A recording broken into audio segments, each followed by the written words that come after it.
Audi vous présente l'art du silence.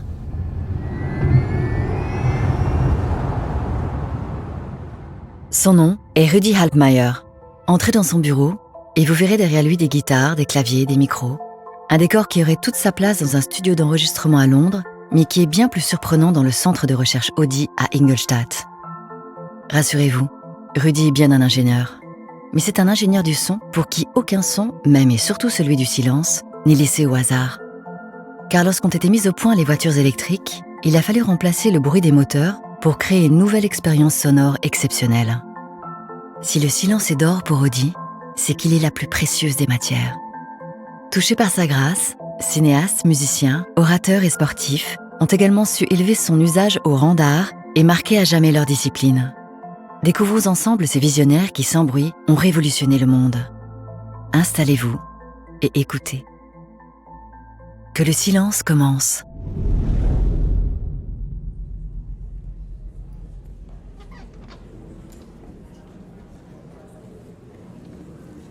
Lors du 67e festival du film de San Sébastien, les spectateurs ont découvert un bien étrange court-métrage.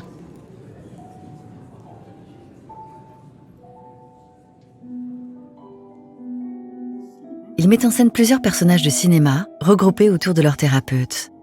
Un cow-boy, un centurion, une momie, tous se plaignent d'avoir été oubliés. Tous sauf un personnage de film muet, très heureux d'être à nouveau en haut de l'affiche. Dans ce film conçu par Audi, partenaire du festival, le silence est à nouveau roi.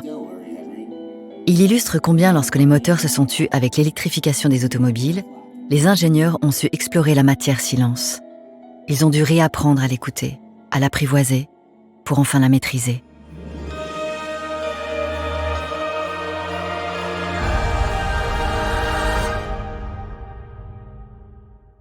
Longtemps, le cinéma est resté muet, puis à l'âge de raison, il a pris la parole pour ne plus la lâcher. Devenu très bavard, il oublie trop souvent qu'il a grandi dans le silence. C'est en replongeant dans les racines de leurs arts que les grands maîtres du cinéma redécouvrent les vertus et les richesses du silence dans leur mise en scène. Laissez-vous embarquer avec Guillaume Canet dans un voyage à travers le temps et redécouvrez des œuvres qui ont marqué de leur empreinte l'histoire du cinéma. Silence, moteur, action. Dans le cinéma, le silence est le départ de tout. Rien ne démarre avant le silence.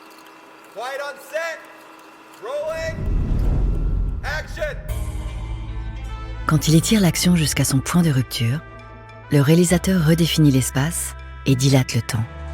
Son arme, le silence.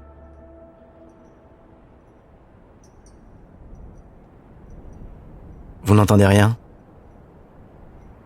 C'est normal, puisque vous êtes en plein désert, dans une gare isolée au milieu de nulle part. Approchez-vous un peu plus près. Face à la voie ferrée, il y a 3 cow-boys qui guettent l'arrivée d'un train. Le silence règne. Il va servir à définir un espace tout en étirant le temps. On entend juste le vent qui souffle sur la plaine. Les bottes d'un des cow-boys claquent sur le plancher. L'un d'eux attend sur un rocking chair qui crisse légèrement à chaque bascule. Une goutte d'eau tombe sur le chapeau du second cow-boy. Le troisième joue avec l'eau d'un abreuvoir. Une mouche se pose maintenant sur la joue de l'un d'entre eux. Le bruissement de ses ailes l'agace. Il se saisit de son revolver pour enfermer l'insecte dans le canon de l'arme qu'il porte à son oreille. Le silence reprend ses droits. Soudainement, le bruit d'une locomotive emplit alors la scène. Les 3 acolytes se dirigent vers le train qui entre en gare.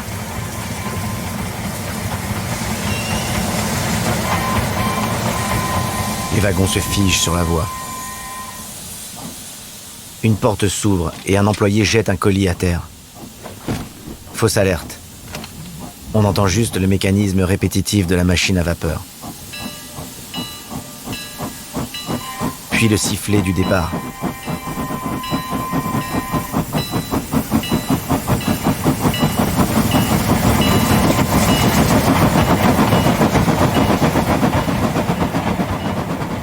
Le train quitte la gare quand soudain, le son d'un harmonica déchire le ciel.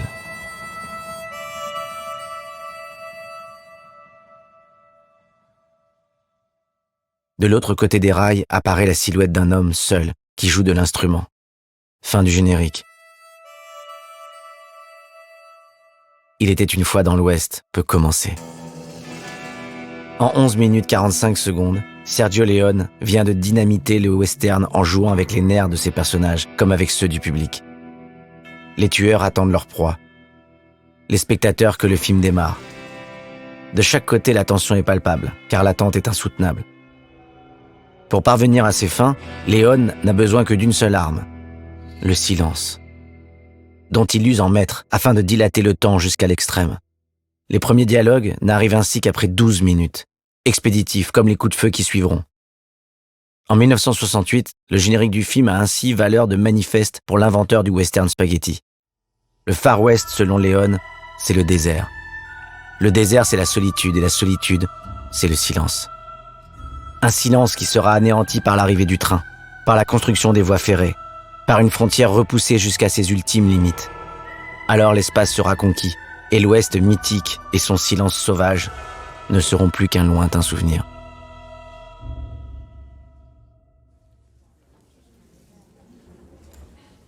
Lors de leur rendez-vous préparatoire, Ennio Morricone a raconté à son ami d'enfance Sergio Leone ce moment de suspension qu'il a vécu lors d'un concert à Florence, où un type montait sur scène dans un silence total, grimpait une échelle, la faisant grincer. Ce moment a duré plusieurs minutes. Dans ce silence, les grincements de l'échelle se sont transformés pour les oreilles du compositeur. Ennio a alors réalisé que n'importe quel son de notre vie quotidienne isolé par le silence change de nature. Dans ces extraordinaires 20 premières minutes, tous les éléments de ce silence sont isolés et cependant fondus ensemble. La goutte d'eau, la mouche, le vent, le bruit des pas. Ils sont isolés et de temps en temps réels. Les deux complices avaient prévu de mettre en musique toute la séquence. Mais quand Sergio Leone fit écouter son mixage en salle de montage à Ennio Morricone, le compositeur lui dit qu'il ne pourrait pas faire mieux. Les sons concrets mêlés au silence s'étaient transformés en musique.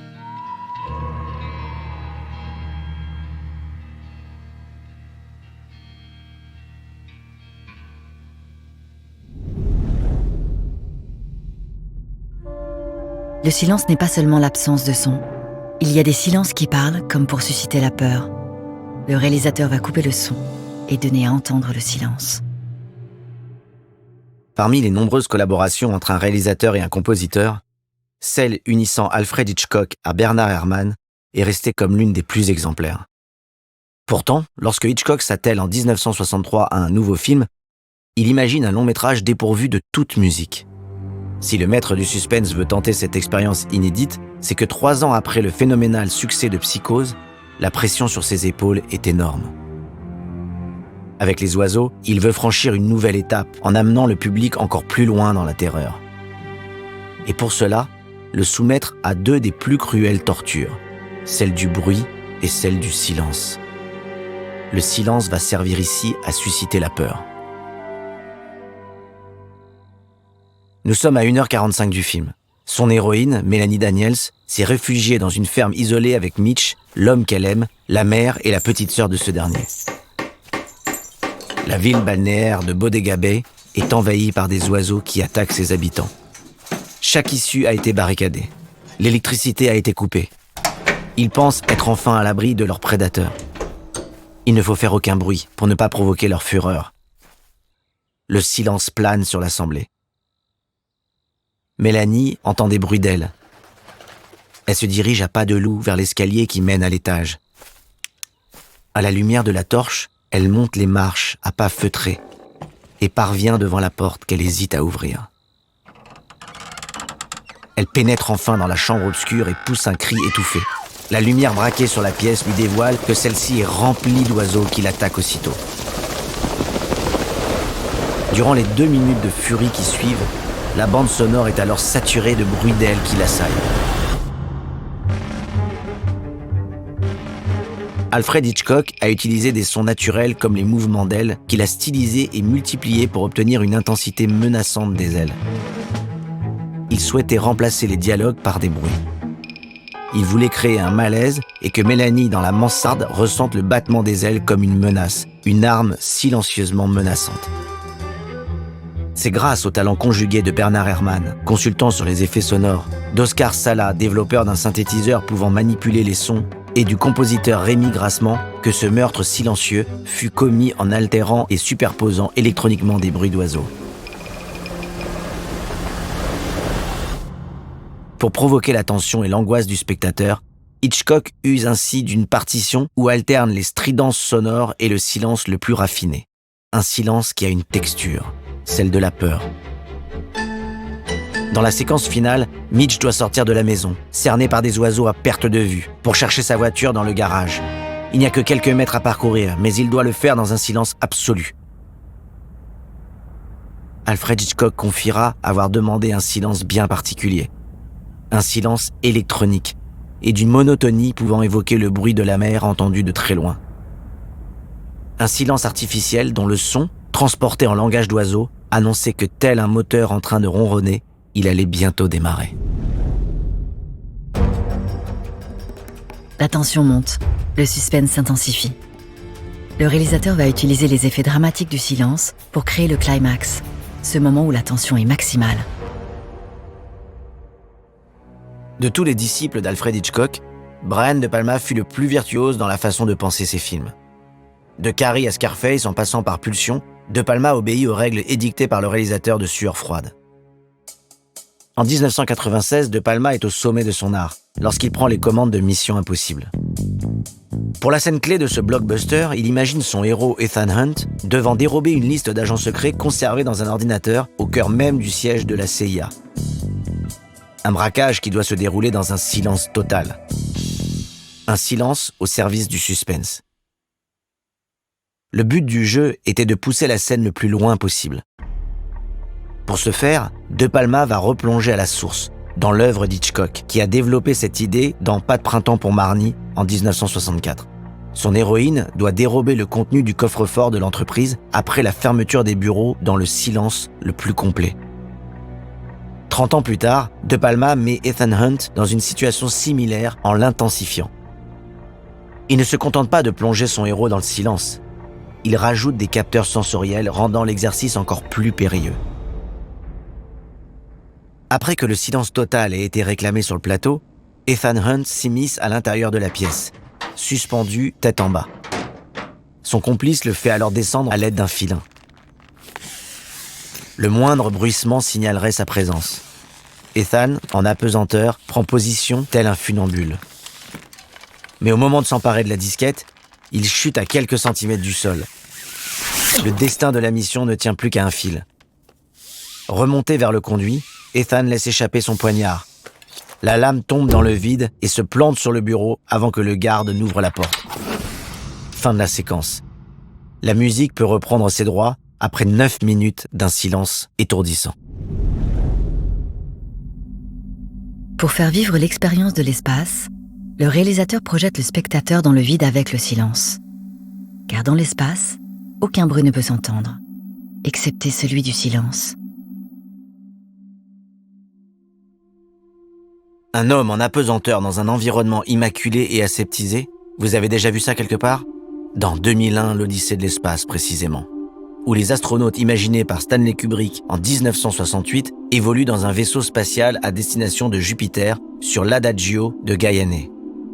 Dans cette pièce maîtresse du 7e art, la parole est informative, réduite au strict minimum. Le réalisateur utilise le silence comme le personnage clé de son histoire. Kubrick réinvente la science-fiction en se servant du silence comme personne ne l'avait fait auparavant, faisant passer les dialogues et l'action au second plan. Il confiera avoir envisagé son Odyssée comme une expérience non verbale, visant à atteindre le spectateur à un niveau profond de conscience, juste comme la musique. Lorsque HAL, l'ordinateur central, prend le contrôle du vaisseau et tente de se débarrasser des astronautes en les envoyant seuls dans l'espace, les deux hommes se retrouvent confrontés au vide absolu. Stanley Kubrick prend alors le parti d'un silence total pour rendre sensible, physiquement et émotionnellement, notre solitude dans l'univers. Entre l'homme et l'infini, il ne reste plus que le bruit de sa respiration dans son scaphandre. Pour la première fois au cinéma, le spectateur est le témoin d'une action sans aucun artifice, sans musique, sans effet sonore artificiel, juste le silence et la réalité de l'action.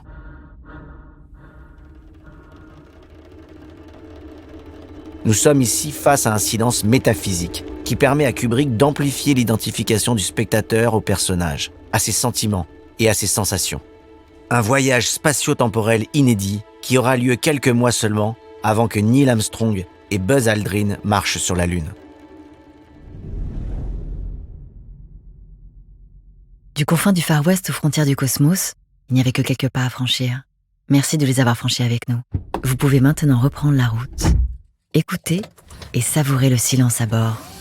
Le paysage qui défile sous vos yeux à travers le pare-brise n'est-il pas encore plus beau ? C'était l'art du silence, présenté par Audi. Avec la gamme 100% électrique Audi e-tron, le silence n'a jamais fait autant de bruit. Pour découvrir toute la richesse sonore de nos modèles Audi e-tron, rendez-vous sur audi.fr/électrique.